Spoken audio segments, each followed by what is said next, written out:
Yo, yo, yo, we got Billboard Breakdown, Hot 100, October 12th, 2024 Timeless. I'm Gonna Love You Heavy is the crown. But we all know what it really is. The Odetari episode. Hey there, I'm Mark. I'm gonna go get water. Spectrum Pulse. And yeah, post-album bomb week, kind of odd. And it's Billboard Breakdown.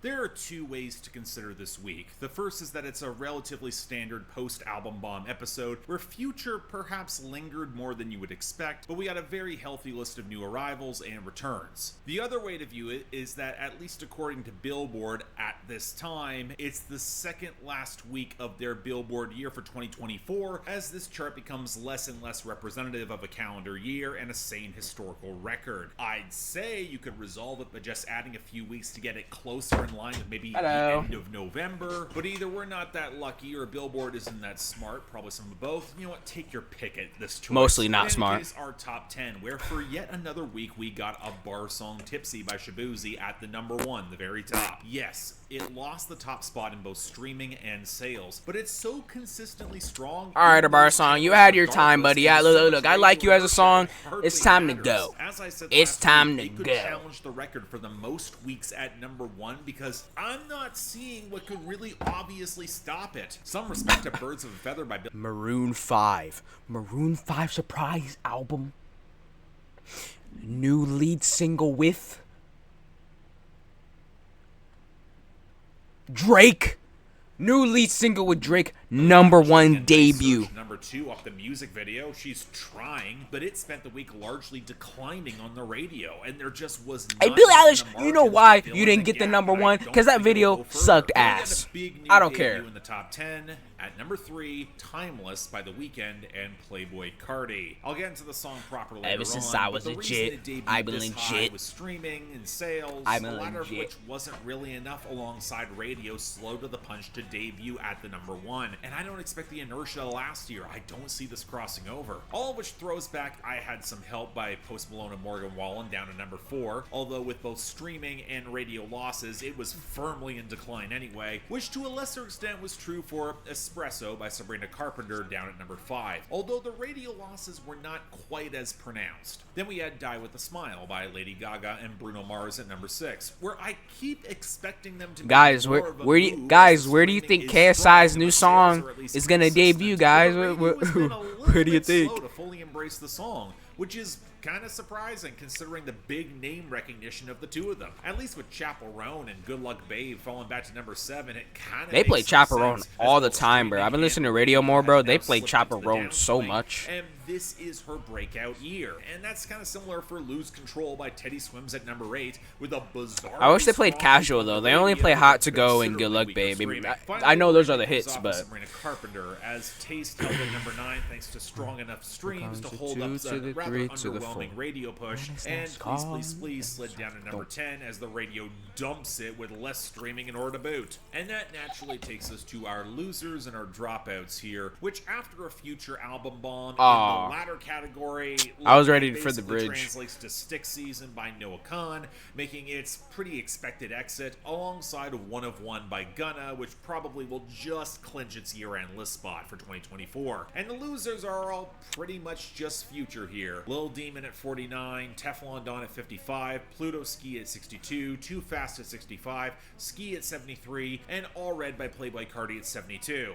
Yes, Damn. I'm including it among the Future entries. If you've heard the song, you understand why. Good one. And now to a rather busy week when it comes to our returns. And Juno, is that an Overwatch reference? Group, we see a cut like Chihiro by Billie Eilish rebound on some residual strength to 80. Then there's a couple songs that are clinging to the very bottom. They should make Close to You by Grace. They should 99, make Slim Pickens by Sabrina Carpenter. a Sabrina Carpenter skin in Have a Overwatch. little bit more traction going forward. Liar by Jelly Roll, Baby I'm Back by Kid Laroi at 89, and most pleasingly, I Never Lie by Zach Top at 78. Not exactly going to complain about those last 3. I mean, it could be promising. Now for our gains, Well, I think the big story here is the rebound and surprisingly consistent success for Sabrina Carpenter's album cuts. Good Graces is back at 41, Juno is back at 47, Coincidence is back to 83, and Sharpest Tool is up to 87. But alongside that, we also saw residual rebounds for Billie Eilish, likely off the success of the Birds of a Feather music video just getting some crossover, with Wildflower at 35 and Lunch at 82. Then we had a couple other losers. Bro, that music video made me mad. Like, that video was actually so bad. I'm sorry. Like, you're out of ideas for videos, I guess. Road by Machine Gun Kelly and Jelly Roll at 67, and Diet Pepsi by Addison Rae at 70. Now for the rest, Prove It by 21 Savage and Summer Walker sticking around at 81. Whiskey How by is that? Yo and Morgan Wallen. How's that here? Shake That Ass Twerk Song by Bossman D-Lo at 75. I didn't even know Whiskey was still on the chart. To 52. Yes! Surprising to me, Love I like that You, song. Miss You Mean It by Luke Bryan is up huge to 39. I know it's getting a big Nashville What? run, but that's really all it seems to have right now, which is kind of disconcerting to say the least. That's it? It got up that high? Well, anyways, we got a healthy list of new arrivals here. Let's get this started with number 98. This Is My Dirt by Justin Moore. This ain't just a piece of land, the money be great, but I can't part ways with a life that works. You can't put a greenback dollar on what it's worth. So you could buy dirt. You know, one of my earliest album reviews was of Justin Moore over a decade ago on my main channel, and it was profoundly negative. And for the longest time, I was sure his career would have faded out with the end of the 2010s. But somehow Scott Borchetta is still in his corner, where, ironically, it feels like the country world has embraced the warmer, neo-traditional tones, of which Justin Moore clearly has some affection. And yet, even as Bro, this video looks like a Microsoft PowerPoint presentation. Like you would hear a guy like narrating, talking about, oh yes, the history of farming has been a lucrative project for thousands of years. Like, mostly because it read like a flagrant rip. Bro, I could make this video. Cody Johnson in the exact same story of an old farmer getting approached by land developers and then refusing to sell to them. This song was literally released 2 weeks after Dirt Cheap, and once you hear the comparison. Damn. Well, all the issues in the writing leap to the forefront. Cody Johnson just got more detail. He highlighted how others around the old farmer sold, and that amplifies the peer pressure, as with his child moving on. Bro, to what's the the city. what's the There's country more and dirt, bro? detail, whereas for Justin Are we just Moore, running it's out the of family ideas? house that he inherited. Ah, I mean, yes. this song got its own Oh, fuck, I need an level idea of for a country song. appeal, but doesn't Shit, really have the same complexity or dimensionality. wasp nest. And that combined with the oversold presentation has the Shit. feel of Nashville trying to Fucking the template soil. of something that was already done Bugs. better in Texas, and that cuts it rather Fucking short for weed. me. The underlying idea of the song isn't bad, nor is the execution, but this is the lesser version. All I'm saying. Number 96, Keep Up by Odetari. Oh shit. Hey, I don't want anyone here. Hey, I listened to this song before it became popular. Okay? Even though I know Odetari is already he's pretty successful already.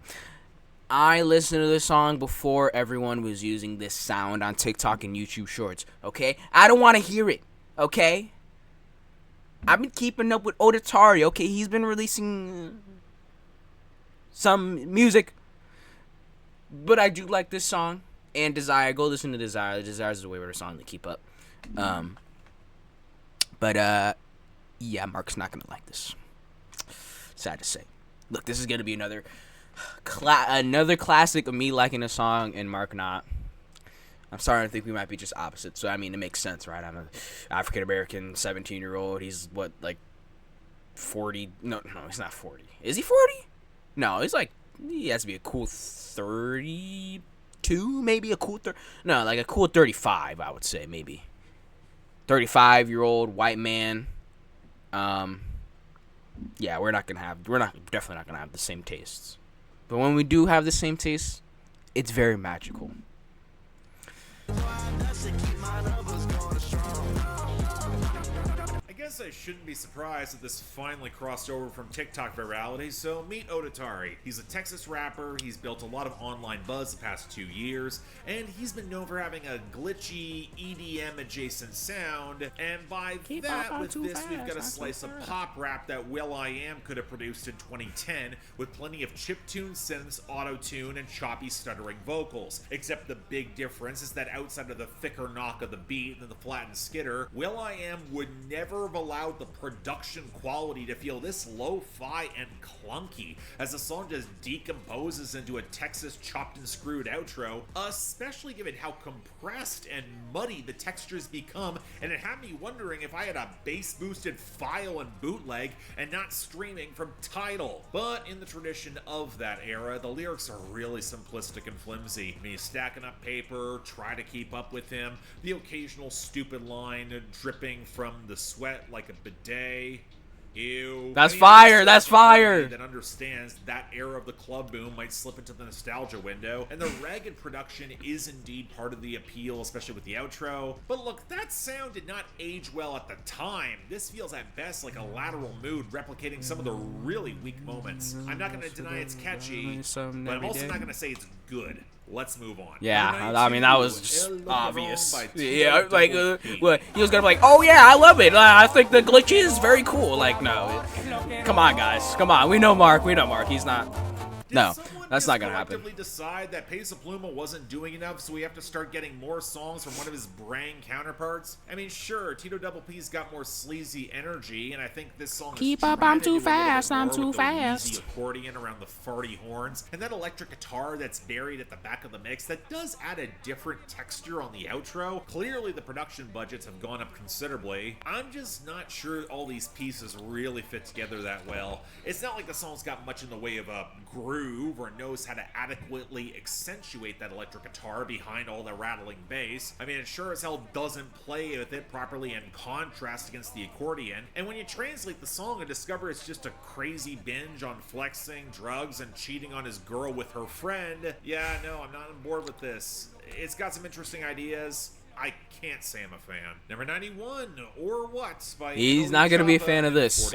There's no way that Mark is going to be like, oh yeah, let me know on your butt. That's a great line. I think that's definitely a great lyric storytelling these days, mostly because I think he's leaning into the memes, and I'm not sure which level of irony I need to be on to properly appreciate him. Now, one thing I will give Annalie Chop is that for as often as he really sucks, he's rarely boring when he does so. So if he's gonna be bad, might as well bring energy and be interesting when he is bad, and I can at least quasi-respect him for it, especially with this slice of New York drill and the collab with the rap group 41. And let's make this clear, Annalie Choppa leaning into the horn dog energy for a project called, I'm not kidding about this, Slut Season, gives us a distinctly odd energy, especially with the faded, sultry synths behind that low pulsing thrum of the beat. That just too funny. Horn line for the main melody on the hook. It's as if it was trying to be sexy and then deliberately makes it ridiculous. But I also don't get the vibe of trying to commit to pure humor or comedy, as Annalie Choppa goes from a pretty lethargic flow in his verse to what I can only describe as a Lil Wayne singing impression, and 41... well, Kid Rich has a husky delivery that doesn't really fit the vibe, but he's at least distinctive from Tata and Jen Carter, who I cannot tell apart, and none of them have much comedic flair here either. But then you recognize the main line outside of the ad-libs on the hook is, let me nut on your butt, as then Kyle Rich makes Migos references that are about a decade old. Jen Carter references Five Nights at Freddy's and says his girl is sick of him because she got the itis, and Annalie Choppa has the line, throw That's up pretty on base, it bro. like you sick. Again, ew. I mean, it's kind of a shame because I think the production actually has some swing to it if it was on anything but a sex song, but I can't say this is good. If anything, it's got the feel of trying to recapture Slut Me Out with a bit more sincerity or seriousness, and that strikes me as he's been doing that mood, for years at this point. Slut Season, we've got Slut Me Out 2 and 3. Slut Me Out 3 and Slut Me Out Country. Somehow, I don't think this I didn't even know that existed. All I'm saying. Number 90, No One Noticed by the Marias. I actually like this one. Like it was like a little. It was chill. I think this was good. I think this is good.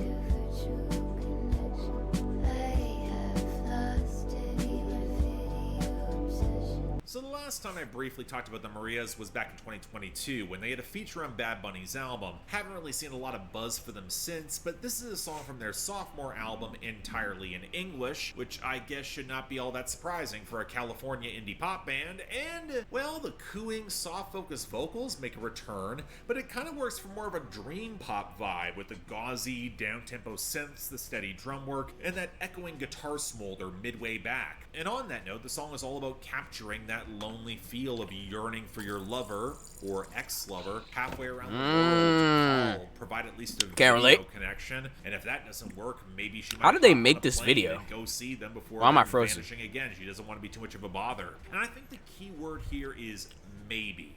This is not a song that's really taking a lot of agency. It's largely trapped in their own head, that wistful insecurity, where it's not so much desperate, but deeply sad and lonely. I mean, if there is TikTok virality attached to this, I would not be remotely surprised. Now, I guess to me, as a slow burn dream pop song, I would normally like this with a little more foundation or groove or a bit more intricacy in the content, but outside of that, you know what? Yeah, cute little song. Yeah, it's not bad. It's pretty I'd say it's good. good stuff. Number 88, Blow for Blow by T. Grizzly and J. Cole. Trap niggas that wet up your doors. Who go harder than them and never let out before? Who got your heart poking their head out? This is okay.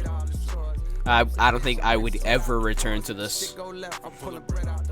So I guess we're at the point we're just gonna watch J. Cole go back to his feature run and pretend like the rest of his year hasn't happened. It's Looking on social grippy. media, certainly has a feel like a lot of the Should my phone a coal miners have nickname? come out of hiding It's- in order to prop him up in recent weeks, and it's taken quite a bit of Grippy. self-control on my part to not respond to all of it, especially as I'd argue he didn't even have the best verse on that A$AP Rocky song. But okay, fine, whatever. He's now on this T. Grizzly song, produced by Pierre Bourne of all people, and yeah, you know what? 2 for 2, and J. Cole not having the better verse here. Damn. And considering that T. Grizzly opens up with chain nastier than cow manure, that is saying something. Because look, I don't want to hear J. Cole call himself the GOAT off of features in 2024, especially when you have transphobic bars midway through your verse, and on your hook you say, life's a bitch, I am rich till I divorce. Congratulations in continuing to ramp up all your sketchy vibes. I mean, the rest is bragging, some decent wordplay around K-pop and LL Cool J, and he's dunking on trap rappers with the line, don't trust rappers, ho, trust in Jesus. That might actually be worse given the state of evangelical Christianity in the United States, and that makes T. Grizzly's energy What does and more simplistic evangelical flair actually mean? have some charm to me. He talks about not doing drugs, but he's kind of chill if folks Like, what- do. He what's makes that a anime? D&D double entendre that is Evangelion? well-constructed enough to Neon make you believe Genesis he's played at Evangelion? least once. What does that mean? Immediately, I'm more interested, and enough regret at the folks who didn't wait for him coming out of prison or staying with him when he did get out to just chase for the best. And yeah, his flow's a little ragged, but it's mostly on track,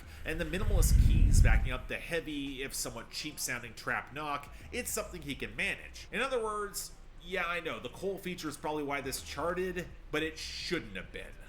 That's all I'm saying. Number 79, Heavy is the Crown by Linkin Park. Well, I mean, this song is bad because it's affiliated with League of Legends. So, I mean, unfortunate.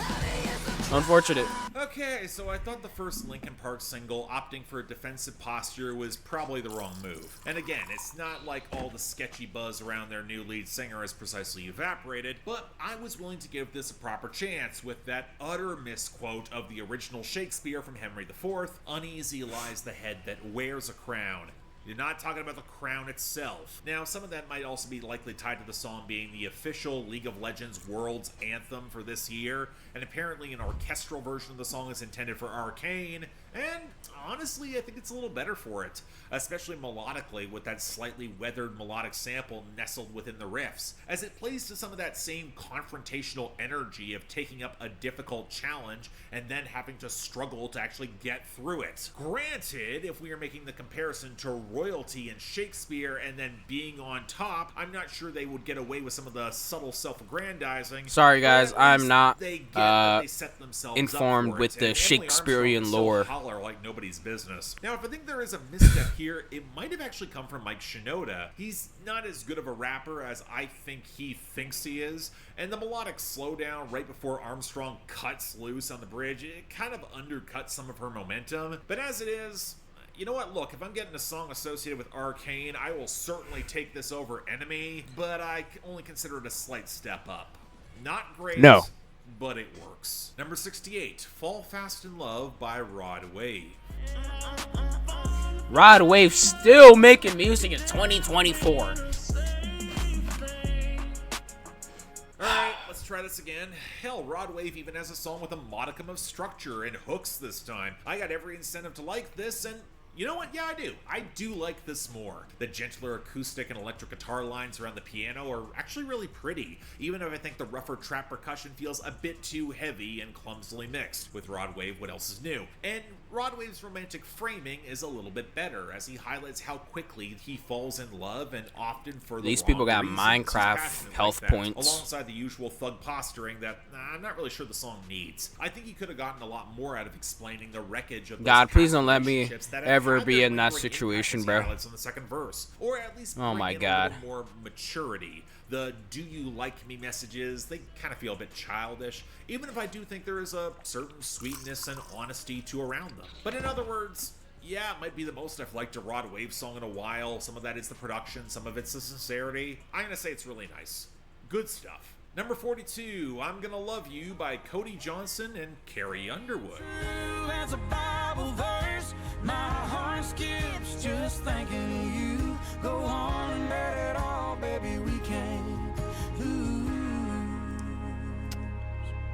And speaking of Cody Johnson from earlier, I was initially a little bit surprised with this collab until I remembered that Carrie Underwood has done some strange duets and offers him a pop crossover that's just not an available avenue to his market. So honestly, I had some expectations. And you know what? It's fine. The chemistry's okay, the main piano line is balanced out well by the warmer guitars and the steady beat. I like the guitar solo, and if you're looking for a straightforward, rather unchallenging love song, I guess this would fit the bill. Carrie Underwood can still really sing. But the problem I have is both comparison. The guitar solo remind me with Brad Paisley is the best duet Carrie Underwood has in her catalog, and this is a bit too slow and self-serious to match that fire and chemistry. But also there's not a lot really to this, from the chord progression to the quasi-Christian music backdrop. I actually do like This that is very guitar solo. stock. I'm not sure the intangibles are enough to make this feel all that special. Yeah, it's fine. I'm just gonna forget it in record time. And finally, Same. number 3, Timeless by The Weeknd and Playboy Cardi. Oh, she wanna be double O tatted on her body, yeah.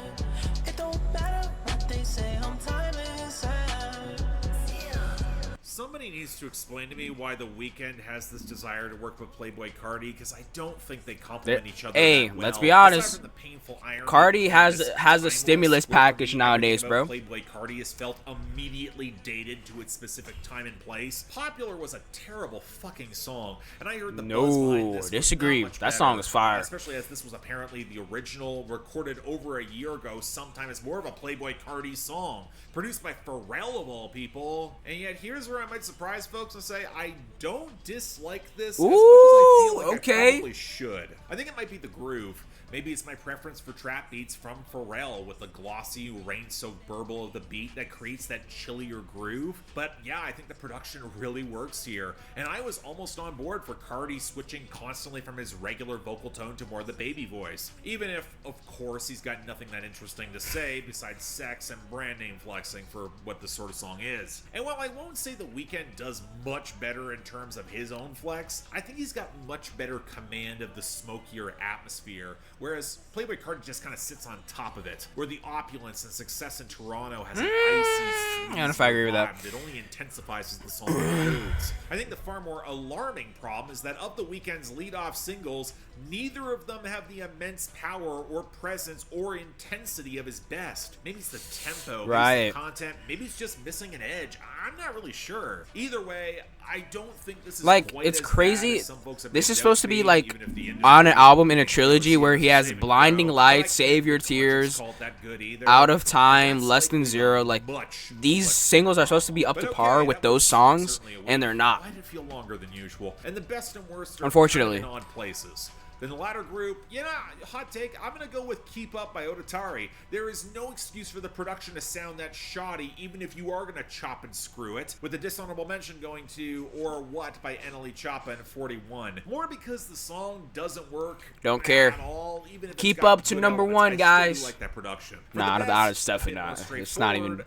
and I'm gonna But go that's with it's probably All only Fast even Love gonna by chart for Rodway. 1 With week. the honorable mention, you know what? That I don't think it's song gonna by the last long. Marias, no one noticed. I mean, it's no beach house, but I'm gonna take good dream pop actually crossing over to the Hot 100 when it happens. Next week, well, the last week of this Billboard year, unless they decide to pull a fast one on me, we will have to see. But until then, I'm Mark. You're watching Billboard Breakdown, affiliated with Spectrum Pulse. And I'll see you next time. He'll see us next time. We will see him next time. Alright, guys, go follow Spectrum Pulse. Go follow Billboard Breakdown. Go subscribe everywhere. Go like the original video. Go support Mark Grondin on Patreon. And, yeah, man. Thank you for watching. Love you. What?